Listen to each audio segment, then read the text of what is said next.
We are following breaking news in the Middle East, the biggest and deadliest flare-up between Israel and the Palestinian militants in years. A stunning and surprising attack countered by Israeli forces has seen bloodshed on both sides. There are also reports of Israeli civilians and soldiers being held hostage.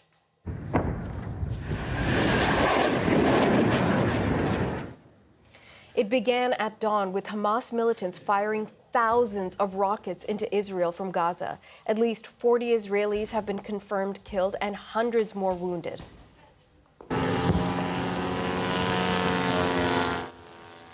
Hamas also says it launched attacks using motorized paragliders, while on the ground video shows them gaining access to Israeli communities by blowing up border fences. Israel launched a series of airstrikes on Gaza. Palestinian officials say almost 200 people have been killed there, and Israel's prime minister says his country is now on a war footing. Citizens of Israel, we are at war, not in an operation or in rounds, but at war. I have ordered an extensive mobilization of reserves and that we return fire of a magnitude that the enemy has not known. The enemy will pay an unprecedented price. Reporter Iris Mackler is monitoring the latest developments for us, and she joins us from Jerusalem. Iris, good to have you. Can you bring us up to speed? What is the latest on the situation on the ground, both in Israel and Gaza?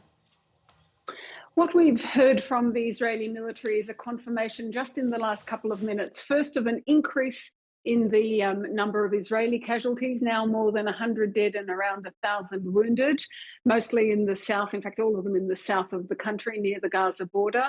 There have been Israeli airstrikes, nearly 200 Palestinians killed in those airstrikes, something like 1,600 wounded on the last figures that I saw. The Israeli military for the first time has confirmed that there are Israeli hostages in the Gaza Strip, both civilian and military. They don't give a number. Hamas has said it has more than 50 Israelis, has taken them captive and taken them back into the Gaza Strip. There are still now, almost 12 hours after this barrage of rockets began in the morning, there are still now gunfights going on with the Palestinian militants who infiltrated into the south of Israel, still controlling certain sections of villages, still fighting now with Israeli soldiers. Previously, it was just with the people who lived in those villages. But still, the Israeli military says that there are 22 ongoing gun battles.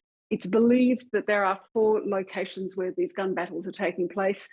And Israel has opened, Israeli media, that have an open wave on their radio at the moment. And what you hear is people ringing in and saying, please help us, please. You know, we are stuck under the ground. Some people are whispering because they say that there are Palestinian militants above them. Other people say they can't breathe because the Palestinian militants are now burning the house above them. So that's just to give you a flavour of the chaos of the day on the Israeli side of the border and the deaths that are starting to mount on the Palestinian side. Your assessment, what is Hamas trying to achieve here?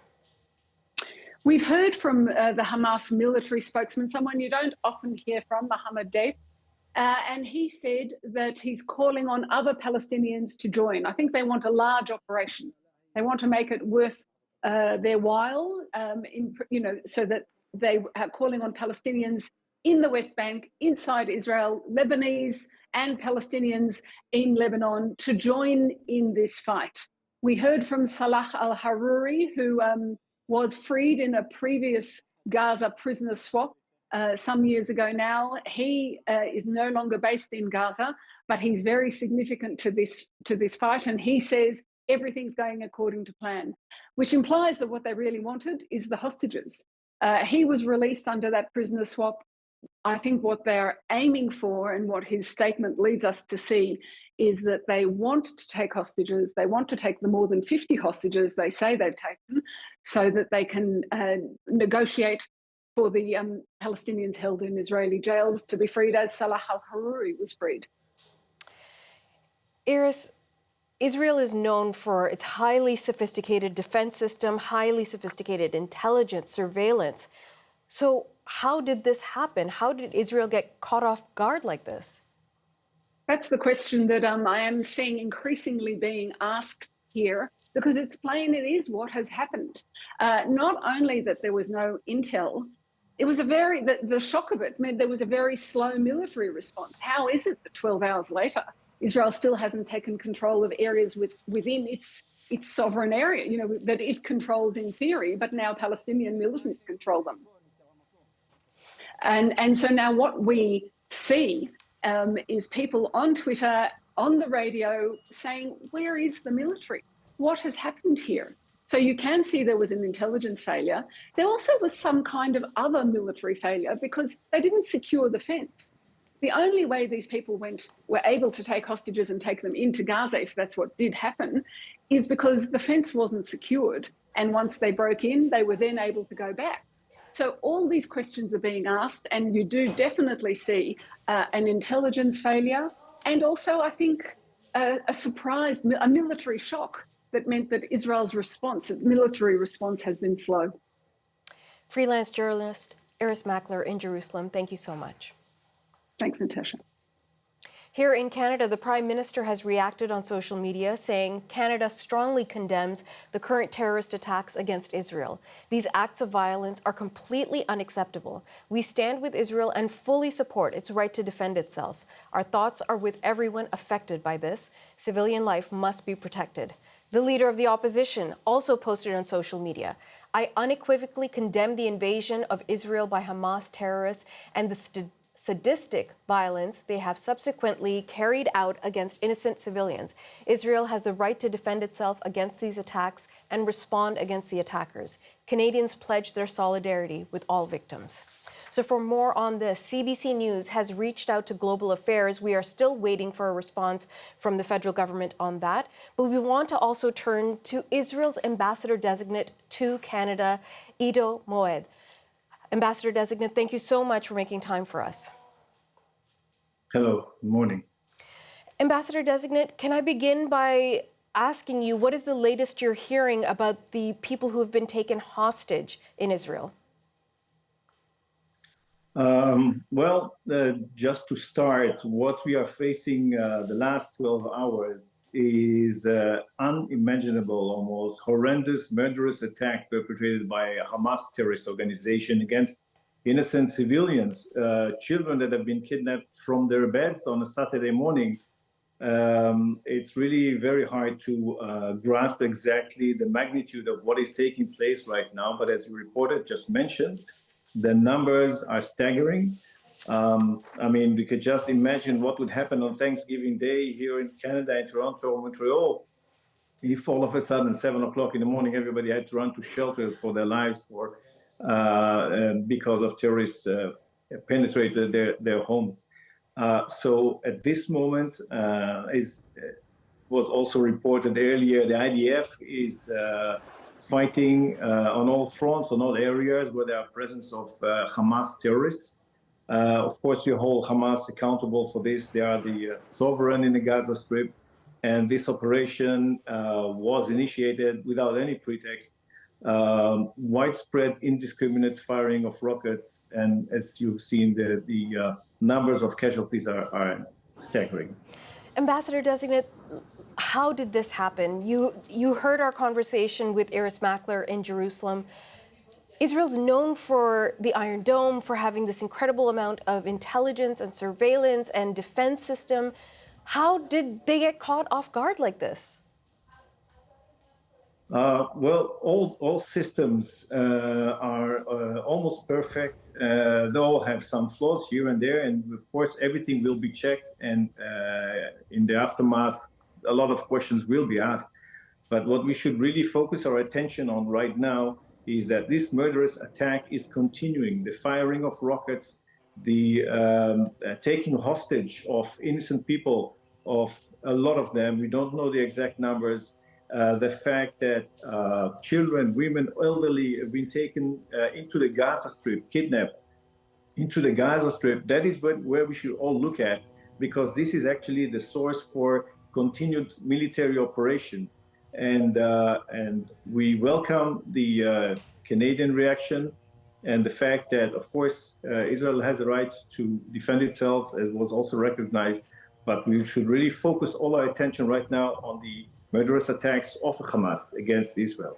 Well, we've heard from the Israeli Prime Minister saying that this is war and Israel has been attacked and they will retaliate. But are things going to escalate before they settle down? And how bad do you think it's going to get? That's a very important question. It's a key question.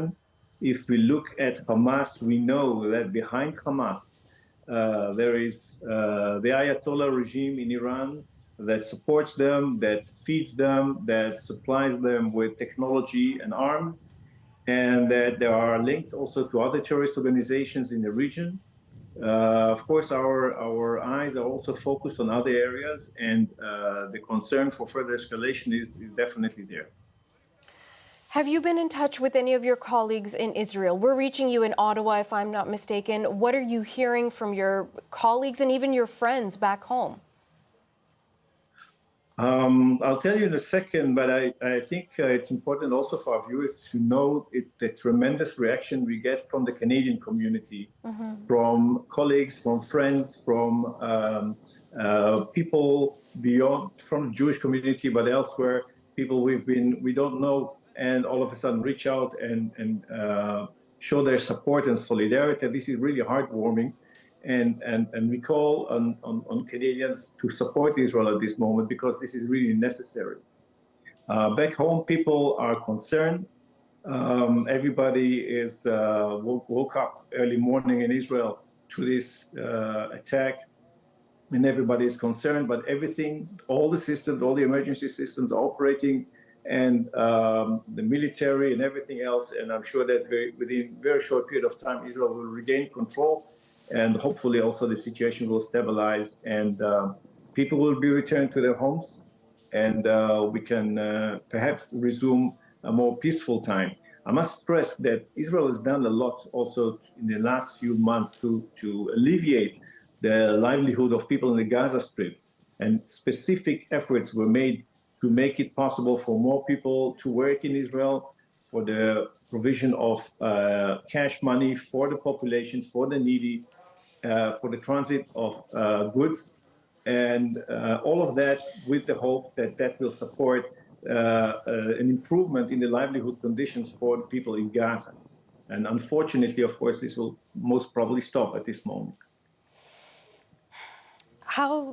I know it's been 50 years, sir, since the last time Israel was caught off guard like this in what are referred to as the Yom Kippur War. And then again, this is now being referred to as Netanyahu's Yom Kippur War. And we're in this crisis yet again, year after year, flare-up after flare-up. How does this come to a resolution? We, on our side, will continue to fight the terrorists and the people who send them with our most fiercest tools and weapons. And at the same time, also reach out to the population. The population of Gaza are not enemies. They are people, and we see them as neighbors. And we will hope, and will continue to hope, to create better conditions also for them to have a better future. But as long as they are under the control of Hamas, who is the sovereign power in the Gaza Strip, their future looks very bleak, and that's very unfortunate. We can do what we can from our side, provide energy and water and the transition of goods and all the services that Israel is providing. And we will continue when the time comes, when the right time comes, we will continue to do that, the same as we do with the Palestinian population elsewhere. But that is our goal. This is our mission. The mission of Israel is to provide peace and stability in the region. And unfortunately, our enemies take this as a sign of weakness, and time and again try to attack us. They will not prevail. They will not prevail against Israel because Israel is strong and will continue to be strong, and we will find a way to fight ourselves out of these horrible times, and hopefully with the minimal number of casualties on all sides. That is our hope. Ida Moed is Israel's ambassador designate to Canada. Thank you so much for your time today, sir. Thank you. Reactions from world leaders are pouring in as the conflict unfolds. For the very latest, let's turn to Dominic Velitis in London. Dom, what are you seeing? Well, as you'd imagine, Natasha, plenty of reaction coming in. Let's start, though, with the United States. And we have literally just heard from US President Joe Biden in a statement. He said the United States unequivocally condemns this appalling assault against Israel by Hamas terrorists from Gaza. And I made clear to Prime Minister Netanyahu that we stand ready to offer all appropriate means of support to the government and people of Israel. And he goes on to say, Natasha, terrorism is never justified. Israel has a right to defend itself and its people. That's just dropped from Washington.